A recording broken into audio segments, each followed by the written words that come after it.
بهزاد جان سلام. اینجا همون جاییه که ما با دوچرخه بازی میکردیم. خب این پیاده رو درسته، بعد میایم همینجا. اینجا بود که اینجا مغازه محمد حسن اینها همین کردنش لوازم ابزار اینا.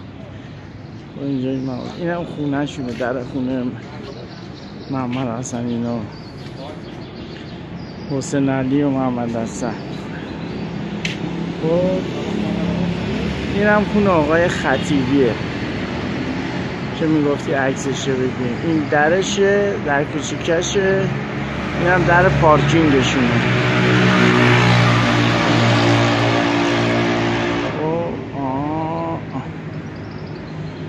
بعد میایم اینجا خدمت درس کنم، میایم پایین. اینجا یا یاد باشه تک چرخ میزدم من. این همون بانک هستی، ازش میرفتیم بالا میگفتی بانکه، حالا شده بوتیک. ولی خب همون مغازه است.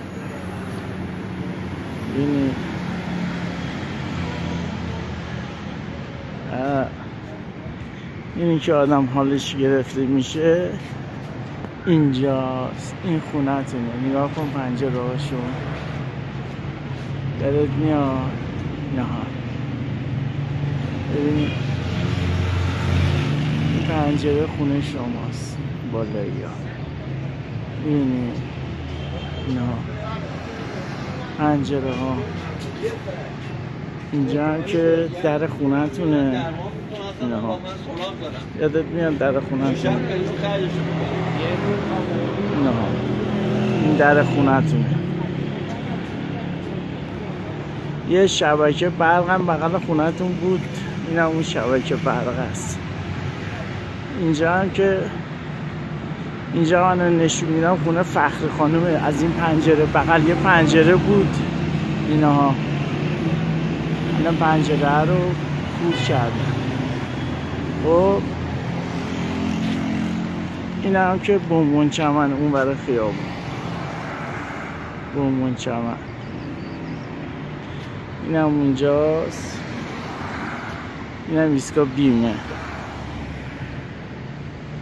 چقدر من اینجا خورمادر اینجا ما یکی کردیم عوضی بالا پایین میشه. این هم خونه فخر خانه سیامک و سیاوش و اینا. این هم آره، این هم اون پنجره خونه است. ای بابا ازشون قلبم درد گرفت. چی بگم؟ اب نداره دیگه، دنیا همینه. این هم آقای شبستری، یادت میاد؟ این هم آقای شبستری.